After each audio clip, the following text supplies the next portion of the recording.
Hey y'all, I am VictorE. I help provide insight to empower. I have my Doge. What up, say hi. What up? What up? Oh, what'd you do? So yeah, I wanted to, this information was coming, and it's been slowly coming to me lately of why I struggle with letting go of the weight around my midsection, my love handles. It's something that I've always been self-conscious about.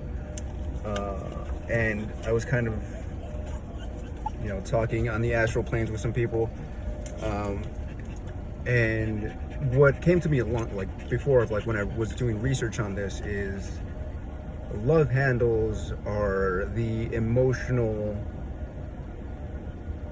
kind of, it's where if you have them and you've been struggling to, get to doing the exercises of like obliques or abs or whatever, or weightlifting, or, if you've been struggling to just find a way or get to letting them go. And I'm emphasizing that because love handles are where we store our own and other people's emotions. Now, for me, this is something that I've talked about a little bit, but there was a lot of stuff around my mom and her inability to cope with, process, live with her own traumas, and my sisters and I ended up taking those on in different ways, and I struggle to communicate this because I'm kind of split between the material and the spiritual. Of spiritually, that was the agreement that we would have these experiences and this exchange in our lives, and the material was that she gave us she passed on to us and we took on some very ineffective body image relationships, right? The way that we relate to our body, the way we relate to ourselves, because of the way that it was modeled to us. Trying not to place blame here. The way that it was modeled to us was in a very unhealthy and ineffective way. And in empathizing with her and not knowing how to let go of emotions, that's where they kind of stored, and in not learning how to process my own emotions, that's also where they stored, so it would accumulate around there. And the way that my guides were telling me this, and I was helping someone else, I'm the astral and causal planes was the first chakra thinks it's at the level of the second chakra, right? And this is, right, what I said to him literally was your ass thinks it's at, or feels it's at love handle or waist height. So imagine your legs, instead of having glutes, your glutes think that they're around your lower back. To get on the highway. It's going crazy. So because your childhood was so insecure, or you got traumatized, or were in very insecure moments, there's that pucker factor, right? When we get scared, there's we clench up, and if you do that, if that happens enough, or you learn to your nervous system learns to not only anticipate but project that expectation, right, that stored energy onto the world, then that's what we continuously manifest and put ourselves in the situations and probabilities for and to manifest.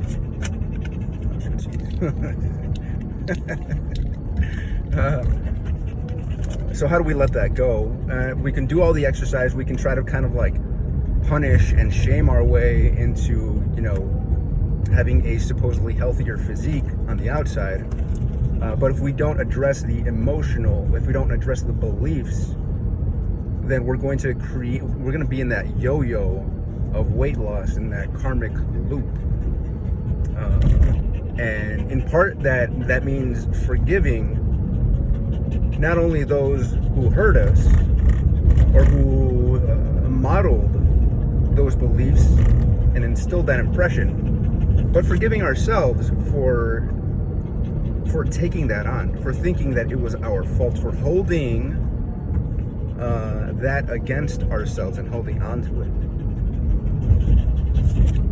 So what I'm doing to let go of my own love handles and like the weight around there is not just the exercise, although that is, a key component, but simply accepting it, placing awareness, maybe like placing my hands, but like using awareness. Like right now I can I'm driving, but I can also be aware, lightly, gently, of like my waist, hips, lower back area, and I can feel the fat. So this is something that I would usually, it would be triggering. It would trigger insecurity and anger and shame. Right? What's the hardest part? Man, I had something, I shared this on Facebook a while back, of what's the hardest part of losing weight? The parts that jiggle. Or what's the, it was something to do with that, but what's the hardest part of yourself to love, to accept? For me, that's the parts that jiggle. Because, when I was a kid, my mom and I would go to the pool, and this one day, we're just she's doing exercise, I'm doing laps or just playing around the pool, and she grabs me by, digs her fingers and her nails and, grips the fat around my love handles. And because I'm, buoyant in the water, she's just, lifting me up and, going, wee, wee, yeah. And that was a really fucked up moment. And I can laugh about it now. One, because of how fucked up it is and was.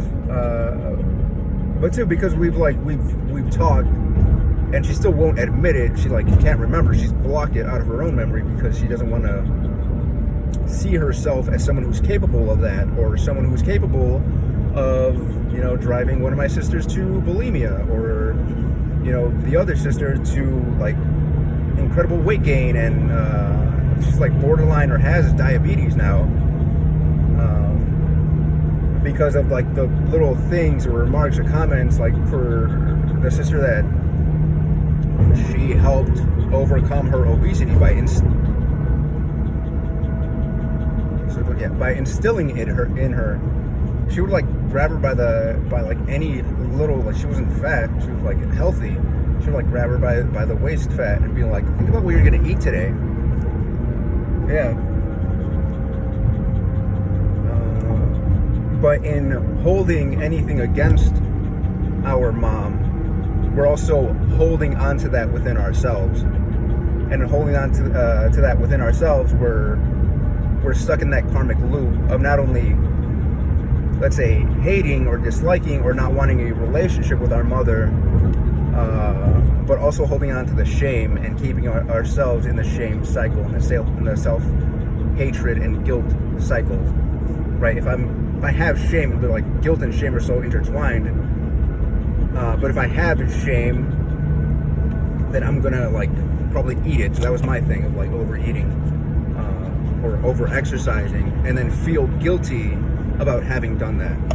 Right? Shame is an identity thing. Guilt is something that we've done in action or a behavior, something like that. So in letting go of that excess weight,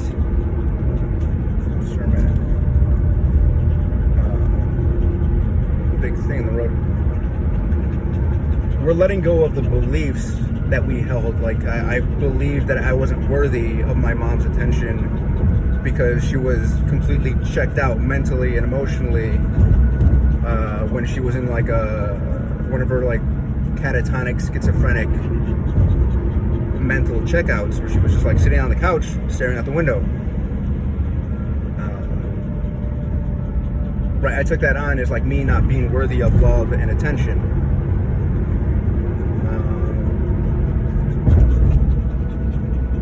Or like hating myself because I was overweight, because like me being overweight is what drove my mom to do that, you know, pool incident thing to me. And realizing, you know, that was her shit. Like my like accountability part is to, you know, have a healthy relationship with my body and have healthy habits in a way that is loving, patient, and committed to my higher self, to my highest self, and not out of shame or guilt or, you know, trying to show my mom or anything like that. Because like it's only when I learn about the beliefs that I've been holding on to and let go of the emotions that are stored in my body, right? You gotta feel it to heal it. You gotta feel it to heal it. When I felt all those emotions and that betrayal, the, you know, tangential neglect from like her being checked out and stuff, and me not eating or, you know, getting attention from my mom for days or weeks at a time. When I felt that stuff is when it was like my body's way of processing it out of me and leaving room for a healthier version of love to manifest in my life.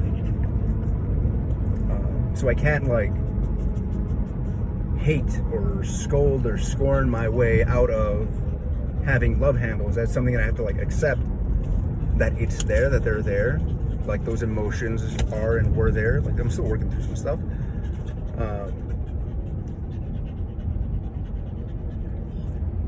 And in accepting that, right, I'm not trying to bypass it the way like the energy is bypassing my butt into like my love handles, or my love, like when the energy comes in,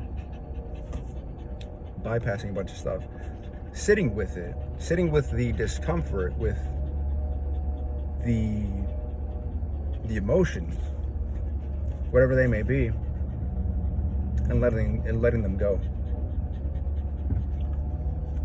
And in so doing, I'm also like having the intention to be free of the guilt, the emotion, the hatred, the resentment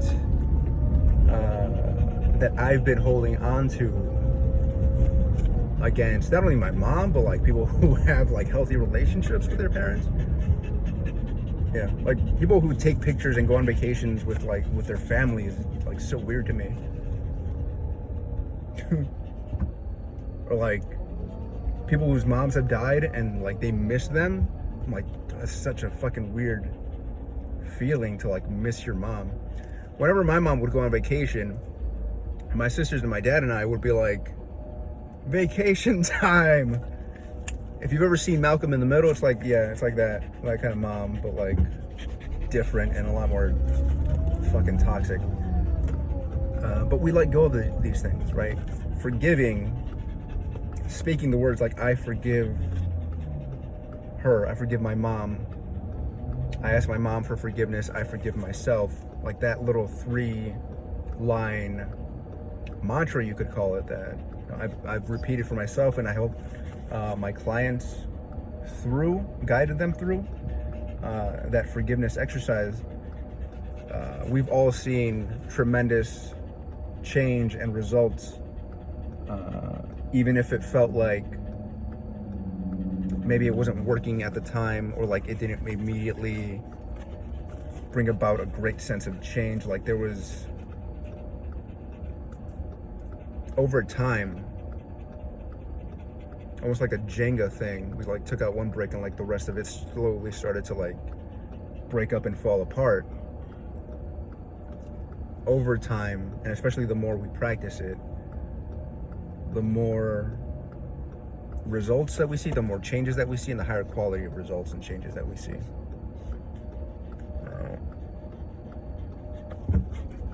And healthy boundaries. Big, huge thing, healthy boundaries, right? Part of my love handle thing was like taking on somebody else's emotion, being an empath without boundaries, which is fucking terrible. But really recognizing those moments where I'm like, okay, this is somebody's maybe projecting their stuff onto me, or like they're oversharing, or I'm lacking boundaries by always being there for other people and overextending myself. It's like a shoulder injury, a whole other thing. But overextending myself and taking on other people's emotions is a huge sign, you know, that one either doesn't have boundaries or doesn't have healthy boundaries. So in learning boundaries and practicing, right, getting it right, getting it wrong, practicing forgiveness have been the two major things of you know, coming into a better place with body image and relating to my body. There's a third thing that just came to mind. Self-esteem. Right, so if we don't have self-esteem, it's on us to raise it for ourselves. Right, if I feel like it was a parent's or my parents' job to instill self-esteem, then I'm still waiting on my parents to instill self-esteem. I would rather, you know, write out some affirmations, or, you know, listen to some subliminal affirmations. You know, there's an audiobook for like less than $10 on Audible that I got from Louise Hay. Definitely check her out. I would just, you know, listen to that while I was going to sleep or while I was painting. And now I do like 3 wins from the day, 3 gratitudes, things that I'm grateful for, 3 compliments to myself, and 3, I call them accountabilities, the things that I could have done a little bit better during the day. And I'm using that as a tool to instill not self-belief, but like self-worth and self-esteem, because it can be somebody else's like fault that they just, you know, weren't in the healthiest place to love us, but it's our responsibility to create who we want to be and how to like manage that shit, the traumas that we've endured moving forward. So it wasn't my fault what happened to me as a kid, but it is my responsibility who I get to become. We're almost there. Freaking out. Alright, that's it for today, or for this video. Love you guys. Let me know what you think. Drop a comment below. Ooh, puppy. Downtown. Yeah, oh, she sees the dog. Dog just passed. Alright, peace out. Love you.